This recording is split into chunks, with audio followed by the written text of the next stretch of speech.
Ni byiza ko tuganiriza abantu ku biri kubera muri ino si. Hari ibintu byinshi biba abantu bamenya impamvu biri kuba. Dufate nk'urugero ibiri kuba kuri Kanye West, ibiri kuba kuri Kyrie Irving, byose biterwa n'iki? Kuki bari kuza bakavuga ngo ni ubwoko bw'Imana bwajyanywe mu mucakara mu gihugu cy'Amerika, noneho ukabona biri gutera ikibazo gikomeye, abantu ntibamenye impamvu yabyo bakagira ngo ni ukwigomeka gusa. Ntabwo ari ukwigomeka gusa, ahubwo ni umugambi w'Imana uri gusohoza kugira ngo abantu bongere kumenya abo ari bo, noneho bagarukire Imana, Imana ibatahure nk'uko byanditse uko izatubana twese mu mpande enye z'isi. Ibyo abantu bigisha ni byiza, bifasha abantu kumenya Imana, ariko igifasha abantu kumenya Imana nyacyo ni ukuri, kumenya ukuri, uko ibintu byagiye bigenda.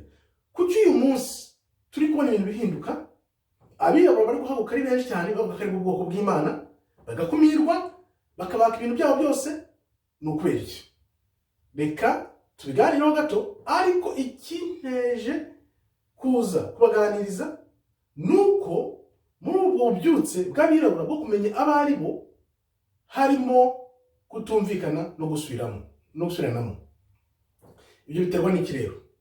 Ni ishyari. Reka turebe uko byifashe. Kuki buri muntu wese yumva ko agiye kuba Moses mushya? Abantu benshi bagenda bavuga ngo ninjye uzaba Moses, ninjye uzaba Moses, ninjye uzatahukana ubwoko bw'Imana. Birashyushye, abantu benshi bakibere mu by'isi, barebe by'isi ngo bari kureba ibintu ntazi. Kanguka kuko ibintu bigeze ashyushye. Ubu ngubu urugamba rugeze, buri wese ari kuvuga ngo agiye kuba Moses, agiye kuba Moses. Ariko ikimbabaza nuko wagira ngo twebwe abirabura ntitwiga. Tuzi neza ko Imana niyo ihitamo uzayobora ubwoko bwayo kugira ngo abutahukane. Ntabwo bivuze ngo kuba ntinze mu bubyutse bwa nyabwo bwo kumenya ukuri, cyangwa undi wundi atinze muri ubwo bubyutse bwo kumenya ukuri ngo niwe uzaba Moses. Imana igihe cyayo nikigera nibwo izatwereka dore nguyu. Ntabwo Imana rero irerekana uzayobora abantu ngo abatahukane mu gihugu cy'isezerano nk'uko byanditse. Reka turebe. Hamaze iminsi hari video iri gucicikana kubera uriya mukinnyi ukina basket Kyrie Irving, biriya bintu yashyize kuri Twitter ye, igitabo cyitwa Hebrews to Negroes. Icyo gitabo na filime nabirebye hashize imyaka ine, filime isose igisohoka bwa mbere, nanjye naribazaga nti kuki uyu muhungu Ron Dalton wayisohoye asaba amafaranga. Twararishye nyine turabireba, igisohoka twararishye turareba, ariko nta muntu wamuteraga amabuye ngo avuge ngo ibukora ngo ni bibi, kuko buri wese yumvaga ko ari gukora ibye. Ariko aho uriya mukinnyi wa basket Kyrie Irving ayipostingiye kuri Twitter ye, abantu benshi bahise babimenya. Ngaha barwana n'ukuri, ngaha barwanira imyanya, ngaha bari bazi ko bari hejuru ye cyangwa bari hejuru y'abandi bose bari kumuterera bavuga ngo agiye kugurisha umugisha we, nk'uko byagenze muri Bibiliya, abantu bagurisha umugisha we. Aho bamuhamagara ngo bazajye kumuvugisha cyangwa ngo bagure iriya filime ntazongere kuyisora, ntago arahura nabo. Ni gute umuntu yahita avuga ati uyu muntu agiye kugurisha umugisha we? Iryo ni ishyari. Banza utere umugabo akanyamuneza, umutere courage, noneho ubone kuvuga ibyo uvuga, ariko wamanje byibuze kumutera ingufu no kumushyigikira, kuko nutangira kuvuga ati agiye kugurisha umugisha we, ibintu tubitega amaso ukamutega iminsi, mu kuvuga ngo wari usikari uri hejuru, none ibintu bye bisoye mbere y'ibyawe, waribwira ko umusumbye. Imana ikora uko yakoze kugira ngo bigaragare ngo n'abantu bose bamenye ibyo ari byo, wowe ukaza uvuga ngo agiye kugurisha umugisha we. Ni ukuvuga ngo ahubwo ufite ishyari rikomeye ryo kwirindwa. Byanyeretse ko nta rukundo ruri mu birabura. Nari nzi ko buriya bubyutse bwatangiye hashize imyaka, twebwe ngiye bumazemo imyaka 10, tuzi neza ko turi ubwoko bw'Imana. Ibyo ni byinshi, abatabizi ntabwo babizi nyine, bizafata igihe kugira ngo abantu bose bamenye. Icyo warangiye mbona ko bizafata nk'imyaka yindi 2, 3, 5 kumenya ubwoko bwa nyabwo, ariko bizaba bishyushye icyo gihe kubera ko buri wese azamaze kubisobanukirwa noneho ko byanditse muri Bibiliya. Iyi Bibiliya yisome neza, yisome wumve ubwoko bw'Imana ni bande, bariya bari mu gihugu cya Isiraheli bahageze gute, byagenze gute, n'ibintu byinshi cyane ntahita mvugira ahangaha, ariko nzafata umwanya mbyigisha umurongo uko byagenze nuko bageze hariya, nuko abirabura bageze hanze n'abantu bose baturuka, ko natwe turavuga ngo turi muri Afurika ntituzi inkomoko twakomotse byagenze gute. Amateka yagenze ati ni byinshi cyane umuntu utabizi nyine ntabwo apfa kumenya. Bimaze n'imyaka 10, harimo abimaze n'imyaka 20 kuva batangiranye nabyo byose, byiga umunsi ku munsi.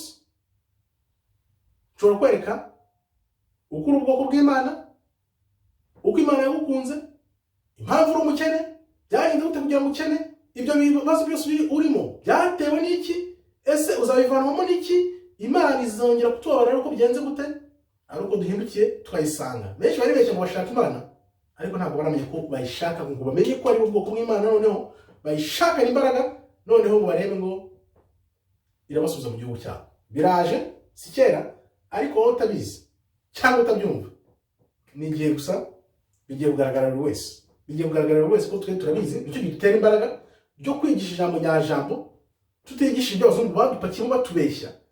Ngo nk'urugero, ni gute nk'umugereki yaba ari gusenya ubwoko bw'Imana, ari kwica ubwoko bw'Imana, yarangiza kongera akajya kwandika igitabo kivuga neza ubwoko bw'Imana? Ntibibaho.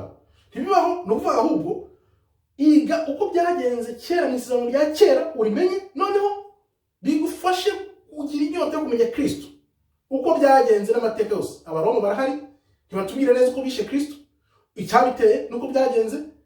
None ariko Imana ikomereye nuko n'uyu munsi nyuma y'imyaka 2000 tukiruka Kristo izina rye rigihari, barashatse kumuzimanganya burundu. Nibyo bikwereka imbaraga z'Imana, kandi bigiye kugaragara icyo babikoreye n'impamvu baduteje ubukene nuko byagenze byose, kugira ngo tube turi muri ubu buzima bw'uyu munsi badukina ku mubyimba. Bigiye kumenyekana ntumura gatoya.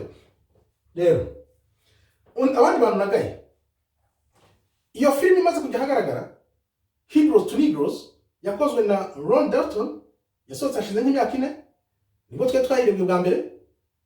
Hari uwavuze ngo wigisha nawe ukomeye cyane, bigisha babazi ngo barakomeye, ngo ntabwo nkeneye kureba ngo iyo filime ngo kugira ngo ngire ububyutse. Yes, ntibikeneye ko wamaze kugira ububyutse, ariko hari amamiliyoni n'amamiliyoni nzi neza ko nk'abareba iyi video uyu munsi ntibazi ubwoko bw'Imana. Ibyo bintu biracyari, nagiye kuvuga mu cyongereza underground, biracyari hasi, biri gupfukiranwa kugira ngo bitaza abantu bose ngo babimenye. Abantu benshi nka 89% cyangwa 90% bari kureba iyi filime, nzi neza ko batazi ko ubwoko bw'Imana arabirabura, ntabwo babizi. Abazungu kuko urabona hashize imyaka 1000 uhita ureba ukareba kiriya gihugu, abantu bari muri kiriya gihugu bazi umuco, bazi ururimi. Ni gute wazi kumbwira ngo uri umunyamahanga, uri umwirabura, niwe bwoko bw'ikiriya gihugu? Niyo mayobera akomeye, kuko Imana ukuntu izabikora, Imana iravuga ngo icyo gihe nimbikora ngasubiza ubwoko bwanjye mu gihugu cyabo, ibyabaye muri Egypte, mu Misiri, muri Egiputa, igihe natandukanyaga amazi, bizaba nk'umukino. Kuko uko Imana izakura abantu mu mpande enye z'isi ikoresha ukuboko kwayo gukomeye, bizabera abantu akabarore, ku buryo bazavuga bati uri Imana nyamana. Kuko iyerekwa nabonye, Imana yarambwiye iti ngo bari abantu Kazarians bavuye hariya mu Burayi, byo ni ibintu tuzi ni n'amateka, niko bageze muri Israel, bahafata hakozwe icyo bita amasezerano y'Balfour, yabaye muri 1917 babifashijwemo n'Abongereza. Kuko bagiye bateza ibibazo hantu hirya no hino mu Burusiya, mu Budage, ariyo mpamvu uriya mugabo yabishe. Noneho barareba babona uko bagira igihugu, bagenda bafata karaga gahugu ko hari Palestine, noneho babaho bafata bahita ririya zina rya Israel. Imana rero uko yanyeretse ngo bari abantu bahageze bahana n'ubu kugira ngo izina ry'Uwiteka n'igihugu cyabo Israel kitibagirana. Kuko ibaza ko bataragiye muri kiriya gihugu ngo babe bahawe uyu munsi, izina ry'igihugu riba ryaribagiranye burundu. Ariko noneho kubera ko bahijyanye, atari Imana yahabajyanye n'ikimenyimenyi, bavuga ko bahagiye mu 1948, mu 1948 Kristo ntabwo yagarutse. Noneho bakongera kuvuga bati mu 1948 Imana yadutahukanye itujyana mu gihugu. Okay, turabyemeye, dufashe igihe turabyemeye, ariko uko iminsi igenda yicuma niko bigenda bigaragara ko ari ikinyoma. Kuko uyu munsi baravuga bati ntago abantu bose baratahuka, hari ubwoko bwabuze. None nimba Imana yaragutahukanye mu 1948, uyu munsi ukaba uri kuvuga ngo hari abantu batari batahuka, ugiye kubatahukana wewe nk'umuntu? Urabatahukana nk'umuntu kubera iki? Kandi tuzi ko Imana ari izavana ubwoko bwayo mu mpande enye z'isi. Ntabwo ugatabibaza nibifatika. None ukabona niyo mpamvu bari kurwana n'abandi bantu bose bakaniye bakari barimo barandika ko ari ubwoko bw'Imana kugira ngo bidasohoka hanze. Abantu bose batatangiye kuvuga abantu buriya ntabwo ari ubwoko bw'Imana. Ni igihe gusa, ni igihe. Kuko bari abantu babirabura bajya kujya muri Amerika, biranditse muri Bibiliya ko Imana yababwiye nimudashaka Uwiteka Imana n'ubwenge bwanyu bwose mugakomeza kungomera, nzabasubiza mu bucakara hakoreshejwe amato. Nabaye abantu ku isi bajyaye mu bucakara hakoreshejwe amato. Biri muri Bibiliya, bireba bimbwira. Bari abazungu bageze bajyanwa mu mato? No, ntibigeze bajyanwa mu mato. Ni ukuvuga ngo rero igihe kirageze, abantu bose bamaze gutangira kumenya ukuri. Abagisinzira baracyasinzira nyine, ariko twebwe tuyimazemo imyaka 10. Ni ibintu twiga umunsi ku munsi, twabereka neza uko byagenze, nawe mukagenda mukanguka niyo mfite tubavunguriraho. Rero nkuko nabivuze, nkireba iyi video Hebrews to Hebrews, nanjye nari umuntu usa nk'upingaho gato, ariko ukuri kurimo ndakumenya. Ariko ntavuga ati kuki abantu bacu tunyote ukuri, ni gute bagurisha ukuri? Niko nabyumva. Ariko iyo umuhungu Dalton Rono yikoze yaza kutayigurisha, iba yarabuciye amazi nyine ikamera nk'ibindi byose tuza tubashyiraho ngaho bikagenda ntihagire ubimenya. Ariko kubera ko yari afite ikibara yamubwiye agayishyiraho igiciro, nicyo cyateye bari abantu kujya kuri Amazon kwishakisha. Bamaze kwishakisha barayiposta. Bamaze kuyipostinga, isi yose itibona ati okay nuko nguko. Noneho urabona ingufu bari gushyiraho kugira ngo bakumire, babwira umuhungu Kyrie Irving kugira ngo asabe imbabazi, akaba yanze, ahubwo akaba agiye no gusezera kuri basket. Urumva ko ibintu yabonye muri la filme birakomeye. Ubwami bw'Imana bukomeye kurusha NBA. What is that? Ni 0. Bazamurukana cyangwa se batume afata pension yihuse, ariko muri we azi iki Imana yamushyize mu mutima, kandi kugira ngo ubwoko bw'Imana butahuke abwitangira abe yasize no kuri basket abamiliyoni n'amamiliyoni agiye kureka, ariko kubera icyo yabonye Imana yamushyize mu mutima we. Ibintu byo gushimirwa cyane, byo gushyigikirwa, kuko naramuka asize kuri basket kubera biriya bamushyizeho ngo yanditse gusa ngasangiza abantu iyo video Hebrews to Hebrews. Nawe byibaza ni gute umuntu yaba atari ubwoko bw'Imana akandika agashyiraho video gusa ngo nabonye video, nawe ushatse wayireba ukanyirukana ukankumira ahantu hose ukandukisha isi yose. Ibyo ni ukubera iki? Harimo ikibazo. Abantu benshi bazaheraho ngo bavuge uretse gatoya reka turi kureba ni ukubera iki uyu muhungu yishyiriyeho video gusa, abantu bayirebye nta mahane yateje, ntabwo ari wayikoze, bakabamwirukanye muri basket, bakamufatira ibihano nibi ukubera iki? Abantu ntabwo bakiri injiji, bazahita bajya kureba impamvu, bazayireba. Kandi nzi neza ko urebye Hebrews to Hebrews ubwawe ukayireba, uzahita uvuga ati okay, ninjye bwoko bw'Imana, reka ndikwirira muri Bibiliya. Ufata Bibiliya, iyo mirongo yose akubwira ugenda uyireba muri Bibiliya yawe umara imyaka n'imyaka n'ibihumbi birimo hano, niwe bwoko bw'Imana. Noneho icyo nasaba kandi nifuza nzi ko kigiye gukurikira, nuko abantu bose b'ubwoko bw'Imana, abirabura aho bari hose ku isi yose, bajya gukangukirwa n'ubu bubyutse bwa hatari bukomeye, bamenya baribo baze hamwe. Ko abantu bari kujya inyuma y'uyu muhungu Ron Dalton bavuga bati yaratugurishije, agiye kugurisha umugisha wacu, ntabwo dukeneye kureba filime ngo tugire ububyutse. Byanyeretse ko nibeshyaga ko nari nzi ko ubu ngubu twagize ububyutse turi hamwe, turimo turahuzwa n'ijambo yo kugira ngo tumenye abo turi bo, noneho tugaruke Imana yacu izi dusange. Ariko nasanze tukifite inzira ndende, turacyafite inzira ndende.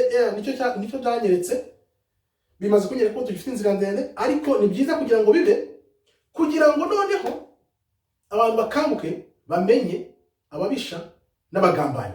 Iyo urumva ko Imana burya niko ikora. Imana yatureka twese tukazamuka twibeshya ngo turi kumwe, bikagera ahantu noneho ya nzira y'imfunganye ihurira, abagambanyi bakajya ukwabo n'abanyakuri bakajya ukwabo. Niko bimera. None rero icyo nasaba abantu bose, niba umuntu agize umugisha Imana ikamukoresha, wimugirira ishyari. Wimugirira ishyari kuko Imana ikoresha umuntu ishaka. Ntabwo Imana izagukoresha ngo nuko abishatse, ngo nuko uzi ubwenge, ngo nuko uzi byinshi. Imana yawe kuba Imana yarampaye ubasha bwo kujya imbere y'abantu nkavuga Mana, namenye ukuri ngomba gushyira hanze. Ntabwo mvuga ngo Imana ngizagumiza ishyira imbere, ngizashyira imbere. No. Hari n'igihe ushobora gusanga umuntu Imana izakoresha mu bihe bikomeye bigiye kuza, yiryamiye hasi mu giturage atazi no gusoma, atazi no kwandika. Ariko Imana kubera ko ari Imana nyine uko ikora, ari izi umugambi wayo ko wawusoza uko abameze, niyo ifata umuntu ikamufata ikavuga ati ni weho ntumye. Ntabwo wewe uzavuga ati ngo nzi byinshi ngo nishyize hejuru. Abantu benshi mutekereza muvuga ngo barakomeye. Mu minsi mike ijambo nyajambo rigiye kuza hanze, abantu benshi bazatangara. Muzasanga bigisha ijambo ryahehe. Utigisha ijambo ry'ubwoko bw'Imana ni bande? Byagenze gute? Iminsi y'imperuka izaba imeze gute? Bizagenda gute kugira ngo imperuka ize? Bizaba ari ubwoko bw'Imana bumaze kumenyekana, ukuri kumaze kujya hanze, ariko abantu bigisha ukuri n'ubwoko bw'Imana ni bake cyane. Niyo mpamvu bitinda bigendera ku mugambi w'Imana, ariko mu minsi iri imbere itangaje kandi gishimishije cyane nuko bose bigisha ibinyoma byapakiwemo n'abazungu, bose bagiye gukubitwa hasi, bakajya hasi bagateza n'abantu bafite ukuri n'ijambo ry'Imana nyaryo bakigisha. Kuko ijambo ry'Imana nirimara kugera mu mpande enye z'isi, nibwo Kristo azagaruka. Ni ukuvuga ngo niba ufite abasilamu bakaba bari hose, abagatolika n'abakristo n'abandi bose bakaba bari hose, Kristo akaba ataragaruka. Ni ukubera iki? Nuko ijambo nyakuri ry'ubwoko bw'Imana uko bwakubiswe bukavana mu gihugu cyabo ukajyana hanze mu bucakara, ntabwo iryo jambo ryari ryigishwa. Ubu ngubu niryo riri kwigishwa hirya no hino. Amerika yose imaze kubimenya, mu Burayi bari kugenda bimenya, muri Afurika baracyasinzira, baracyabafata mu bucakara babakingira, babakora ibintu byinshi ngibyo. Niyo mpamvu muri Afurika ntabwo bazi ibiri kuba, ariko abantu benshi bagenda bajya ku maradiyo yo muri Afurika bigisha bakora ububyutse bubabwira ko ubwoko bw'Imana ari bo, uko batatanye n'uko byagenze. Ibyo bintu byose biri kwigishwa hirya no hino. Niba utari ubizi, shakisha ubimenye, ukurikire, tubashyiremo ijambo nyajambo, tubavanemo ibyo abazungu babashyizemo, kuko birashoboka. Reka turebe rero igishimishije muri ibi ngibi, nuko uko abantu bagenda babihakana, bashaka kubishyira hasi, bafatira ibihano ababivuga, niko biri kubyutsa abantu bose. Kuko urabona umuhungu yaragiye abyipostinga kuri Twitter ye, baramwataka. Bamaze kumwataka, urabona isi yose noneho ihita ibimenya. Iyo ni Imana, niko Imana ikora. Imana niko ikora. Waho uzi ngo uri kurwanya umuntu, ahubwo uri kumutiza umurindi, ibihano mufatiye ntacyo bivuze, kuko Imana yo ahubwo ireta izamura abantu benshi bamenye uko ibintu bimeze. Noneho kubera ko yabishyizeho, harahita haza n'undi arebera avuga ati niba uyu yabikoze nanjye nzabikora, n'undi. Ibi kigiye gukurikira rero, mbabwire uko ibintu bimeze. Abantu benshi bagiye kubyuka bavuga ati nimba nta bwoba, ntitugifite ubwoba. Kanye West yarabikoze, Kanye Evening yarabikoze, Nick Cannon yarabikoze, bakwame barabikoze, n'abandi bose. Natwe twese turabikora tugerageza uko dushoboye n'ubushobozi bwacu buke bwo kugira ngo tubyutse abantu, tubabwire ukuri. Niyo mpamvu Nick Cannon amaze kubikora, amaze kubishyiraho, bakamubwira ngo bamujyane mu ishuri ryo kumwigisha, bamuvanemo ngo ibyo yize. Noneho bamwigisha ukuri. Uyu muhungu wundi Kanye Evening nawe bari kumubwira bati ibihano 6 ugomba gukora kugira ngo ugaruke gukina basket. Yavuze ati no, njyewe ahubwo aho kugira ngo ngaruke gukina basket, ni hakana uwondi we, naramenye uwondi we, nzaho nturuka, ntabwo nzabikora, ahubwo nzasezera kuri basket. Uribaza ibyo bintu miliyoni 40 yahabwa ku mwaka zirenga, aravuze ati ngiye kuzisezera kubera ko namenye uwondi we. Wowe hakana wakwigisha miliyoni 40 z'amadolari ku mwaka, ngo nuko umenye uwo uri we ku bwawe. Niba wabishobora ku bwawe, subiza. Ni ukuvuga ngo Imana nyine, umwuka w'Imana wamujeho, amenye uwo ari we. Kuko twebwe tugitangira kubyiga imyaka 10 ishize, tugasoma Bibiliya, tukayisoma muri uwo murongo, kumva ukuri kumeze, nta gushidikanya ubwoko bw'Imana n'abirabura. Ahubwo tutegereje kumenya ati ni bande bariye, uko mbese amoko 12 yari ameze, byagenze gute. Ni kugenda buri wese azana ke ashyira hake, undi ashyira hake, ashyira hake. Ni ukuvuga ngo Imana noneho ubwo yavuze ngo izatwohereza umwuka wayo, nibwo noneho tuzahita tumenya twibuka ni koko byagenze gutya na gutya, turi abantu b'Imana. Kuko Imana izashyiramo umwuka wayo mu bantu bayo ari uko tuyigarukira. Tugarukira Imana rero kugira ngo yongere itwiyereke, itubere Imana nayo tuyibera abantu. Murakoze rero, Imana ikomeze ibarinde. Shalom, shalom, shalom.